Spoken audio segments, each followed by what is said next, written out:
আজ একটি গুরুত্বপূর্ণ বিষয়ে কথা বলবো। বিষয়টি হলো মানসিক দাসত্ব। আসলে মানসিক দাসত্ব কী?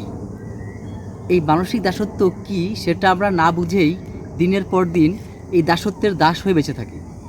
আসলে বিষয়টি খুবই গুরুত্বপূর্ণ আমাদের জীবন চলার পথে।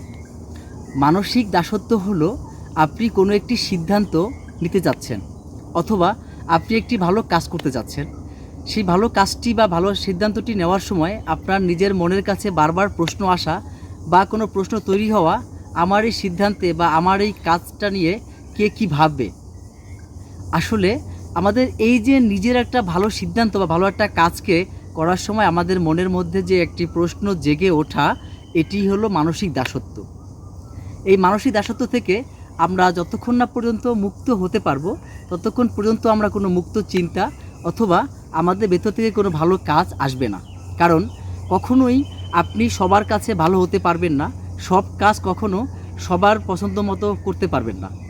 কিছু কিছু কাজ থাকে যেটা অনেক ভালো কাজ, কিন্তু যদি আপনার সমাজস্থ মানুষ অথবা আপনার চারপাশে মানুষ পজিটিভ না হয়, তখন আপনার এই ভালো কাজটিকেও তারা খারাপভাবে নেবে। তাই সবার আগে যে কোনো ভালো কাজ বা ভালো উদ্দেশ্যকে সফল করতে হলে আপনাকে এই মানসিক দাসত্ব থেকে বের হয়ে আসতে হবে। এই মানসিক দাসত্বটা আমাদের অনেক সময় সামাজিকভাবে উপরে উঠতে দেয় না।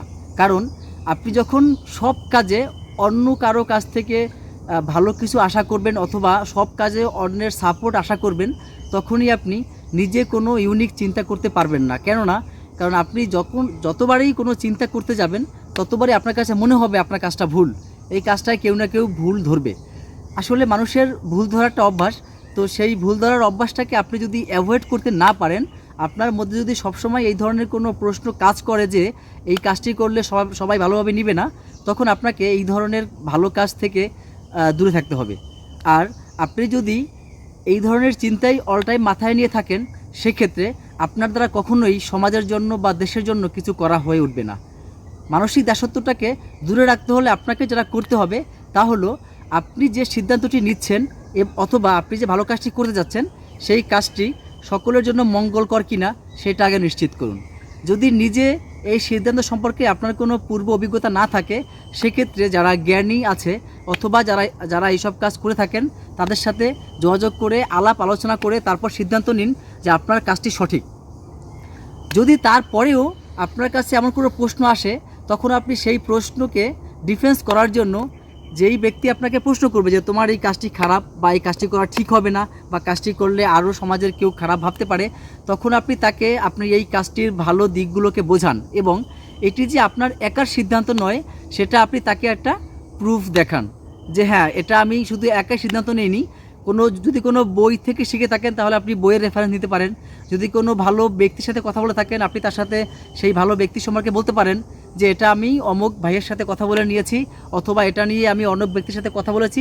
অবশ্যই যেই ব্যক্তির বা বইয়ের রেফারেন্স দিবেন, অবশ্যই সেটার একটা গ্রহণযোগ্যতা থাকতে হবে। যে ব্যক্তির গ্রহণযোগ্যতা নেই, সাপোজ আপনি যদি এ প্লাস পেতে চান, আপনাকে একজন এ প্লাস পাওয়া ছাত্র থেকে যদি যদি পরামর্শ নেন, তাহলে সেটা গ্রহণযোগ্য।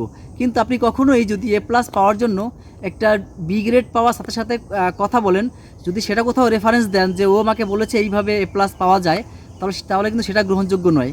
তাই আপনাকে মুক্ত চিন্তা বা ভালো কাজ করার জন্য ভালো মানুষ যে ভালো কাজ করে এমন কোনো ব্যক্তির সাথে আলোচনা করতে হবে এবং সেটাকে রেফারেন্স হিসেবে ব্যবহার করতে হবে।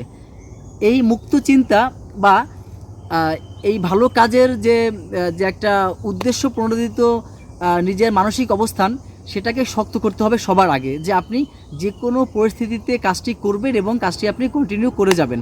কেননা ভালো কাজ বা ভালো চিন্তা কখনো একদিনের জন্য হয় না। এটি একটি সমাজস্থ বা দেশের মানুষের জন্য দীর্ঘমেয়াদী একটা ফলাফল অবশ্যই আনতে হবে। আর সবসময় মনে রাখবেন যে আপনার ভালো চিন্তা বা ভালো কাজ, এটাকে কখনোই সবাই ভালোভাবে দেখবে না, এটাকে মেনে নিয়েই আপনাকে ভালো কাজ করতে হবে। সবাইকে ভালো আপনি করতে পারবেন না। এই কথাটাকে অ্যারিস্টটল একটা কথা বলেছে অনেক ভালোভাবে। কথাটাকে সংক্ষেপে উনি বলেছেন যে যে সবার বন্ধু হয় সে কারো বন্ধু হয় না। কথাটি হলো যে সবার বন্ধু হয়, সে কারোই বন্ধু হয়। কখনোই আপনার সব কাজ সবাই ভালোভাবে দেখবে বা ভালোভাবে নেবে এমনটা ভেবে কাজ করলে আপনি কাজ করতে পারবেন না। এইবার আসুন আমরা কিভাবে এই মানসিক দাসত্ব থেকে মুক্তি পাব। নাম্বার 1, আপনি যার ভয়ে, স্পেশালি মানুষ সবাইকে ভয় করে না, সমস্ত মানুষ সবাই দুষ্ট হয় না, সমাজে কিছু দুষ্ট লোক থাকবে, এটা খুব স্বাভাবিক নিয়ম, আপনাকে এটা মেনেই সমাজে বাস করতে হবে। তো আপনার যে ধারণা যে এই ব্যক্তি আমার এই কাজে একটা প্রশ্ন তৈরি করতে পারে, তো সবার আগে আপনাকে এই ব্যক্তির থেকে আরও স্ট্রং হতে হবে। সেটা মানসিক স্ট্রং, আপনি মানসিকভাবে শক্তিশালী হতে পারেন, তার থেকে আপনি বেশি জ্ঞান অর্জন করে হতে পারেন, তার থেকে আপনার বেশি গ্রহণযোগ্যতা তৈরি করে হতে পারেন। মানসিক দাসত্ব থেকে বের হওয়ার 2 নম্বর পথ হলো, আপনি যে কোনো কাজ, সেটা যদি সকলের জন্য মঙ্গলকর হয়, সেটা আপনি স্বইচ্ছায় উদ্দেশ্য প্রণোদিত হয়ে কাজটি করবেন। সেক্ষেত্রে আপনি অবশ্যই আপনার সমাজের যারা গ্রহণযোগ্য ব্যক্তি আছে তাদের সাথে যোগাযোগ রাখবেন।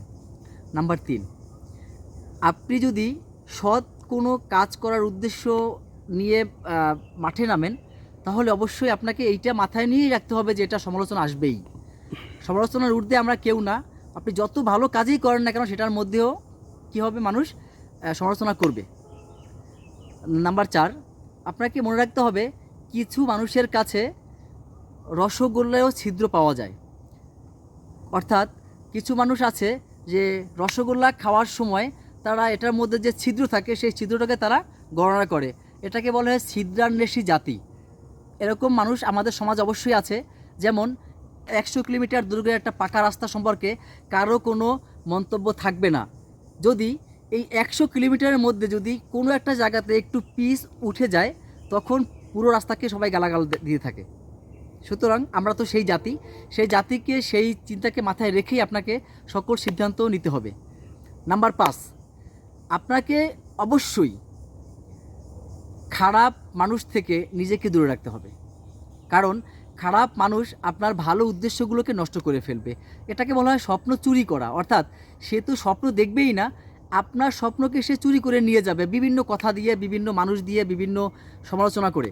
তো আপনাকে সবসময়ের জন্য মনে রাখতে হবে যে খারাপ মানুষ, তাকে আপনি যত সম্ভব অ্যাভয়েড করে চলবেন। খারাপ মানুষকে আপনি ঘৃণা করতে পারবেন না, কারণ সেও সমাজের একটা অংশ, কিন্তু আপনি তাকে অলওয়েজ অ্যাভয়েড করে চলবেন। অর্থাৎ আপনি তার কোনো কিছুকে গ্রহণ করতেছেন না এরকম একটা মানসিক ভাব রাখবেন। তাহলে আপনি আপনার মানসিক দাসত্ব থেকে বের হতে পারবেন।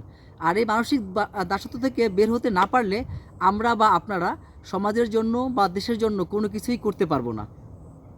আসুন আমরা আমাদের মানসিক দাসত্ব থেকে মুক্ত হই এবং এই মানসিক দাসত্ব থেকে নিজে মুক্ত হয়ে পরবর্তী প্রজন্মের জন্য স্বাধীন চিন্তা এবং মুক্ত চিন্তা করার মতো একটা পরিবেশ উপহার দিয়ে যাই। এই পৃথিবীটাকে, এই দেশটাকে, এই সমাজটাকে সুন্দরভাবে পরিচালিত হওয়ার জন্য আমাদের এখনই সময় এই পরিবর্তনগুলোকে নিয়ে আসার।